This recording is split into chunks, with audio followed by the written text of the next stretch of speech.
Welcome to the World United. Welcome to the World United.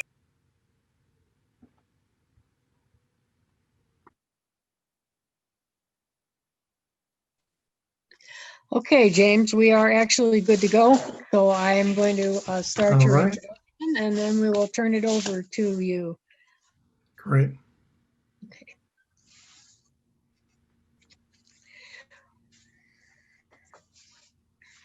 And we want to welcome you to this panel. And our first guest speaker is James WOEBER. He is co-founder and CEO of the Art of Heartful Living Institute. And his topic is, what does trauma have to do with success? And James is a best-selling author, international speaker and trainer, and family constellations facilitator who champions thought leaders so they can boldly create their greatest dreams and serve as powerful change agents in the world. He is co-founder and CEO of the Art of Heartful Living Institute, a leadership and human potential training program that helps individuals and organizations free themselves from old patterns and beliefs, find deep joy and fulfillment, and create positive change in their personal lives, families, organizations, and communities. James is also a multi-award-winning producer, director, and writer in film, video, and multimedia. And James, welcome. Thank you, Deb.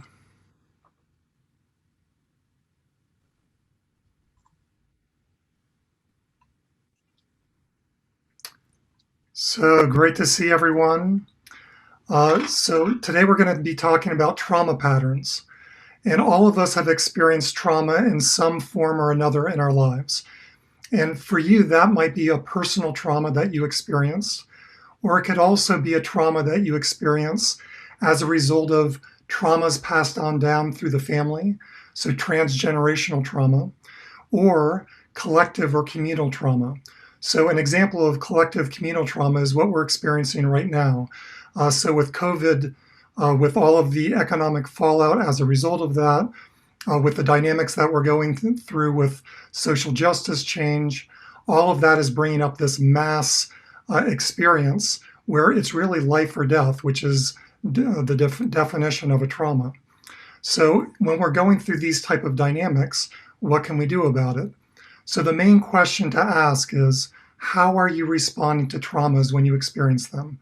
Because we all will experience traumas in life. Are you allowing yourself to feel and connect and really be present with the experience so that then you can release it? Or are there ways in which you're holding on to the trauma and allowing that to stick in the body as a physiological and psycho-emotional trauma in the body? These are called trauma patterns.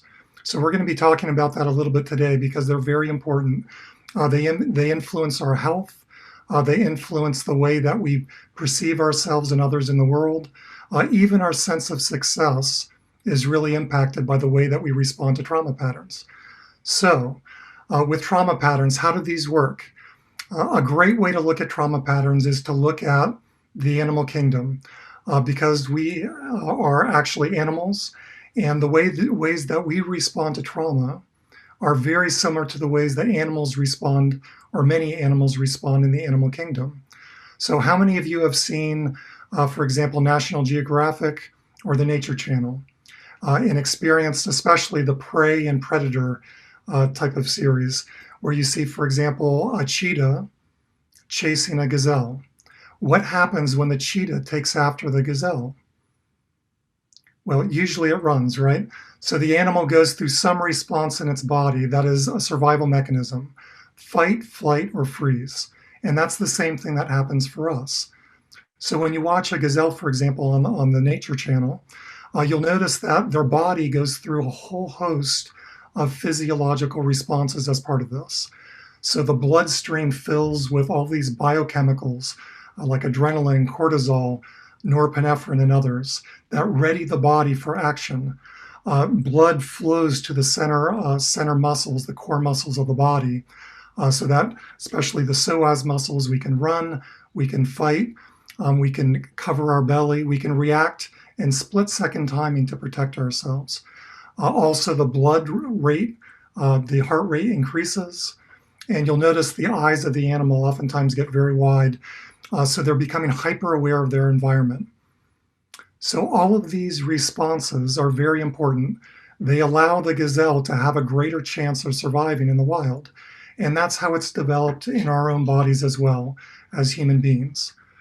However, as human beings, we also have this amazing capacity to overthink things. So we can ruminate. When we have a trauma happen, we can play it over again and again in our minds. And when we do that, we actually replicate the pattern and the trauma experience over and over again.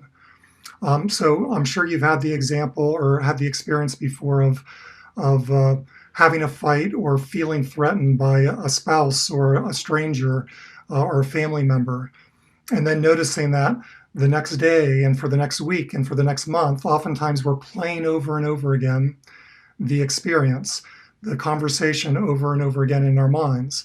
So importantly, when we do that, the trauma is being experienced over and over again. And the mind tends to not differentiate between real experience and imagined experience. So what we end up doing is we create these trauma patterns within our bodies.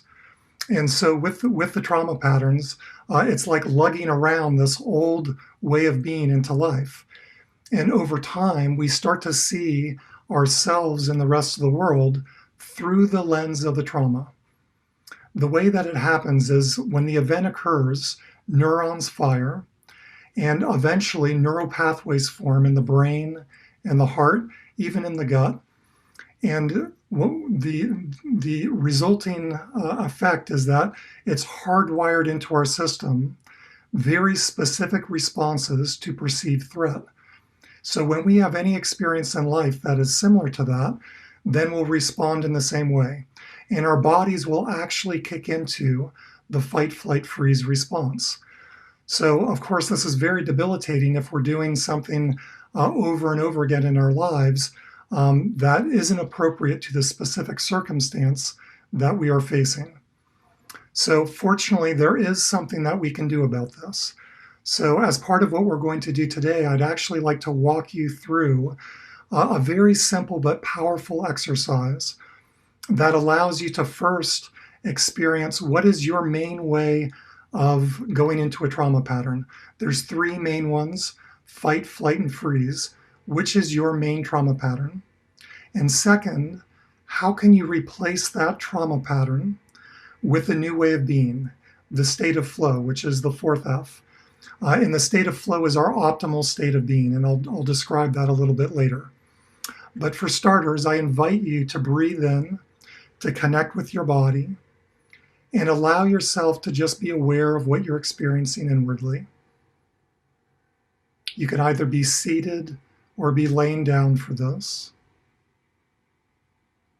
And we're just going to do this quickly to connect with the feeling. We don't want to build up the energy of this, but allow yourself to imagine when you're in a state where you are experiencing a perceived threat, a perceived challenge in life, where you might go into fight, flight, freeze. So if your primary response is a fight response, then what you might feel in your body is your energy might come forward. The experience that you have is an experience of wanting to be on top of whatever is threatening you. So we tend to try to make ourselves bigger. We try to be dominant in the situation. We try to be above, even viscerally above, whatever is threatening us. Oftentimes, interestingly, we unground ourselves and disconnect. So notice what you feel in your body when you imagine that perceived threat. And if you feel any of those dynamics, then the fight response might be your response. We tend to, like, the way that shows up in life is forcing, pushing, trying to suppress anything that feels dangerous, whether that's in our own bodies or out in the world. So that is the fight response. Now, again, breathe into your body and notice if you go into the flight response, then what you're probably experiencing in your body is more of a contraction. So the flight response is trying to get away from whatever is dangerous or trying to hide and pull inward, so covering the underbelly, contracting inside of our body. Those are all flight responses. So fleeing, getting away, avoiding. That can even show up in our life with trying to avoid things that feel challenging in life. So if you notice that as the primary things you feel in your body, then you're probably having as your primary modality is a flight response. So again, breathing in again. And notice if you go into a freeze response, then what you might be experiencing is not much at all. You might be experiencing more of numbness, disassociating from your body, disconnecting, trying not to feel and be present with anything at all. Oftentimes we'll feel a ghosted feeling in our bodies, like when we become really scared and there's that tingling, but we feel voided out inside. We can see that out in the wild with deer or with rabbits. They freeze up and the eyes tend to get wide. And that's what we do also when we go into the freeze response. Interestingly, with the freeze response, it tends to form at a very young age, sometimes even in utero. And later on in life, when that shows up, the freezing response can show up as procrastination, a way of just disconnecting from life, a feeling of apathy. So notice if that's your primary way of showing up when you feel threatened. So again, we have fight, flight, or freeze. So remember for yourself which is your main way of responding. And now we're going to move into the second part of the exercise. So with the second part here, breathe in and connect with a time, it might be in the last day or recently, where you had an experience where you were feeling threatened. So breathe into your body. And again, we'll just do this briefly to get a snapshot of your physiological responses. And allow yourself to feel your primary mode, whether that's fight, flight, or freeze. So again, you can do this with eyes at half mast or your eyes closed. And just notice what is going on in your body. What do you feel viscerally inside? How do you perceive the person or the circumstance in front of you? Notice how aware and present and grounded you feel, or do you feel like you're not quite present and somewhere else? So again, just notice what's there for you. And now we're going to go into the third part of the exercise. This is usually everyone's favorite part because it's the flow state. So with the flow state, this is a very different way of being in the body. Now with the flow state, we can actually go into fight, flight, freeze in a very appropriate way. Only when we go into this response, we're not doing this from a place of fear and pattern. Instead, what we're doing is we're connecting more with the centered, open, flowing, very present, connected way of being. And we're naturally moving into a modality or movement in our lives that really serves us. So that might be very assertive at one point with more of the fight response. That might be yielding the healthy response of the flight response. Or that might be with the freeze response, that might be stillness in the body. So just notice what that is for you. Breathe into that. And allow yourself to connect with that more flowing way of being. A great way to do this is to imagine a puppy or a kitten or a baby in front of you. And allow yourself to just feel in your body the natural response that you would feel with having this beautiful being in front of you. Those tend to bring up images of just wanting to hug, wanting to connect. It opens the heart, so you might feel a warm, radiating feeling in the body, a feeling of unconditional love. So no judgment, just open-heartedness toward whatever you feel inwardly and outwardly. So as you breathe in, connect with that, feeling that open throughout your entire body. And now we're going to bring the same circumstance to your awareness that happened a day ago, a week ago, of this person in your life or circumstance in your life that felt threatening. And now, from this more grounded, flowing state in your body, allow yourself to feel and connect with the same circumstance or person in front of you. Now, from this place, feel the response in your body. What do you feel with your breath? What do you notice with your grounding and your sense of presence?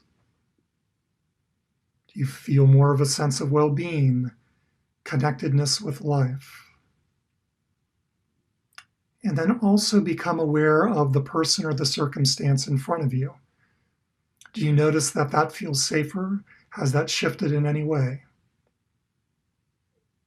Great. So again, gently bring yourself back to the room. So this is just a great exercise to feel how different an experience can be when we're coming from the trauma pattern versus when we're coming from more of a state of flow. So cultivating this every day in our meditative practice and our work is a very valuable, important thing to do. It actually opens up our cognitive awareness. It brings us to a more balanced, steady state in our lives. We breathe more deeply, which feeds our body in a more healthy way.